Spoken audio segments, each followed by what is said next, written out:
The All-Star break is here in Los Angeles. That'll be fun. The All-Star game is here in Los Angeles coming up next month. And the crazy thing is, it appears a Los Angeles Dodger here in Los Angeles, probably looking forward to that break so he can go back to Atlanta. I have been around this planet, this sports world for quite some time, folks, thankfully. Thank the Lord. I'm very fortunate, very, very fortunate to have been talking sports ever since 1994 when Redding, California, KRCR television. We're on in Redding every single day on this crazy sports radio world.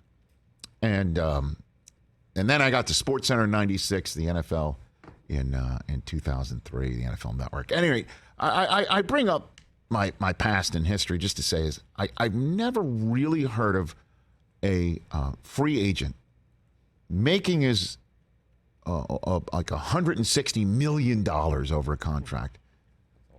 Much of it, a large portion of it, deferred to the point that once this player retires, he gets $5 million a year up until 2039.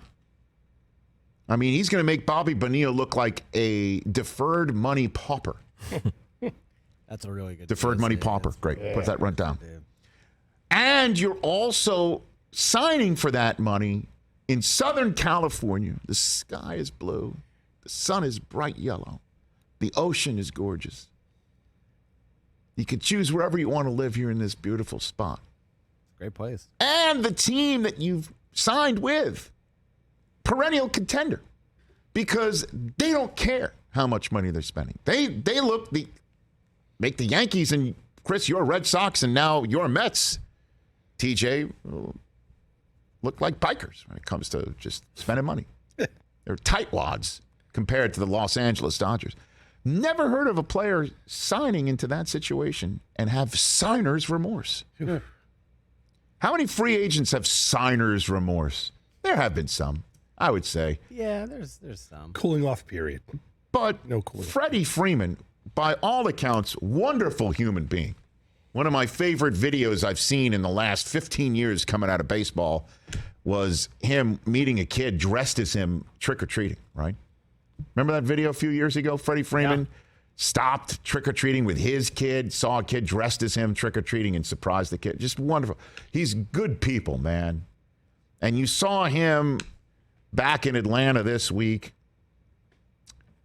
teary-eyed, I mean, really emotional. The fans love him. He loves them. And he's wearing Dodger blue, and he's crying. And I totally get that is happening. It makes complete sense that you go back there and you're feeling that emotional. And you're showing it. And as you know, I show emotion here all the time. I feel like Dick Vermeil sometimes on this show. I'm crying a lot here from this chair. But I am who I am, and Freddie is who he is. But then came the news yesterday. You let me know that he it looks like he's changing agents now. Right. Or got rid of his team, yeah. Why would he be changing agents?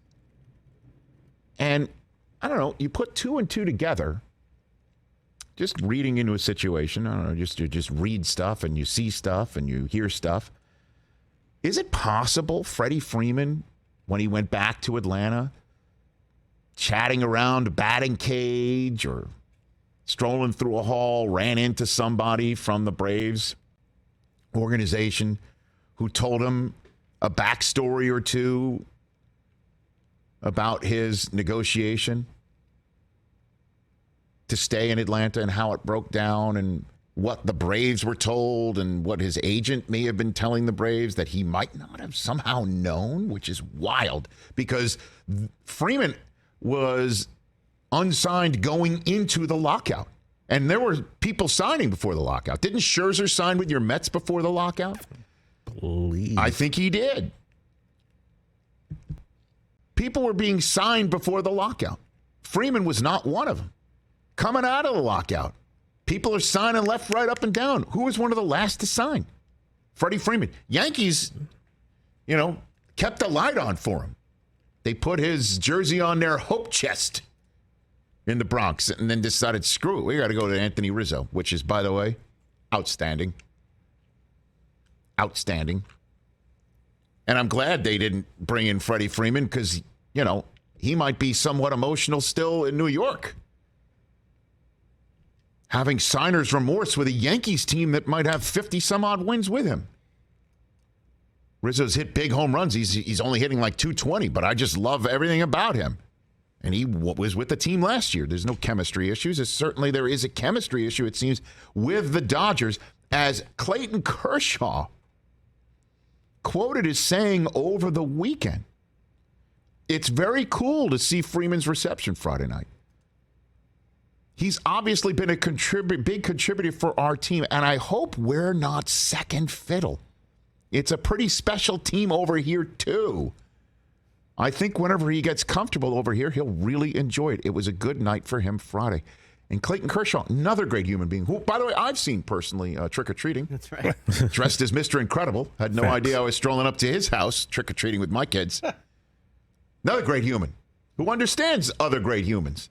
And even he's saying, I hope we're not second fiddle. It seems like as we're on, I know we're kind of coming full circle here. What's today's date again? It's I don't need to see the standings. What's June the 29th. June 29th. He still hasn't adjusted to life here in Southern California. Let me tell you something. When I signed with NFL Network as a free agent for far, far less money, and nothing deferred like this guy has deferred. It took me a grand total of 5 minutes to be acclimated to Southern California life and NFL Network. I mean, it was great. Even when I was showing up and I was seeing ESPN at the Super Bowl. I'm like, I'm living my life, man. The grass is so freaking green here. You have no idea. And I was in 10 million homes on NFL Network compared to, at the time, in the peak of no cord cutting and cable television, 110 million homes on ESPN. I had somebody come up to me when Susie got the two of us into an NBA All-Star party as she was covering the Lakers at the time. I even got somebody coming up to me saying, I watch you every day. I'm like, no kidding. You have NFL Network already? And the guy says, no, I don't have NFL. Well, you're on NFL Network? I'm like, yeah, I left ESPN. He goes, when? And I'm like, months ago. And he looks at me and goes, are you all right? And I'm like, I can fog up a mirror for you if I want. Like, this is the stuff I was going through. And I wasn't being paid all that money like Freddie Freeman's being paid. And my network wasn't winning all the time a lot like what Freeman's Dodgers are doing.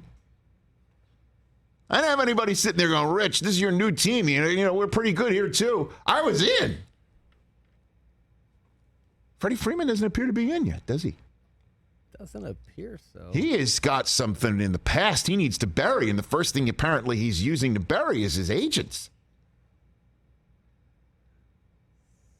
And, you know, do we have the NL West standings? I don't know if we have that built, but there it is. Thank you. Mike Hoskins on it. So it's a crack staff, the Rich Eisen Show. Close. That's a game and a half lead. The Dodgers have as many wins as the Padres, and there are the Giants just 5 behind them. Remember I was joking the other day saying the Dodgers, like, can we just win 100 games in peace, please? Yeah. Because last year, you know, the Dodgers and the Giants had the same number of insane triple-digit wins. I mean, they need Freddie Freeman all in. Maybe you should talk to Mookie. What it's like to leave your East Coast championship team for Los Angeles. How you can live life.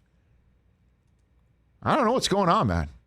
It's weird. It is a signer's remorse. But it's not like he's struggling. He's hitting over 300. Yeah.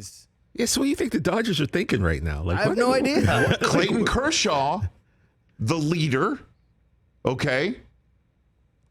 The man who's now above the guy who just got a statue outside of Dodger Stadium, I think, earlier this month, Sandy Koufax, in the record books for lefties in the history of this organization.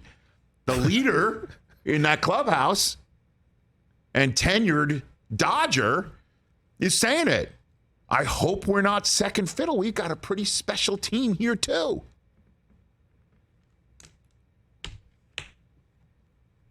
He almost went Acuna. He almost went full Acuna on Freeman there. You don't want to go full Acuna on Freeman. Never go full. I don't know what's up. It's weird. It's weird. It's rare. And it's something to keep an eye on. As the All-Star game's here. Did Freeman make the All-Star team as a Dodger? Let me check how the voting's going. Let me see. He'll be upset about that he can't go home to Atlanta? I shouldn't. But he's from out here. He's from Orange County. I'm making fun. I'm making light, and I shouldn't because, again, I know how emotional it is when you feel like you could have stayed somewhere and kept everything going, and I have no earthly idea, and this could be born out of, I don't know, how old are his children?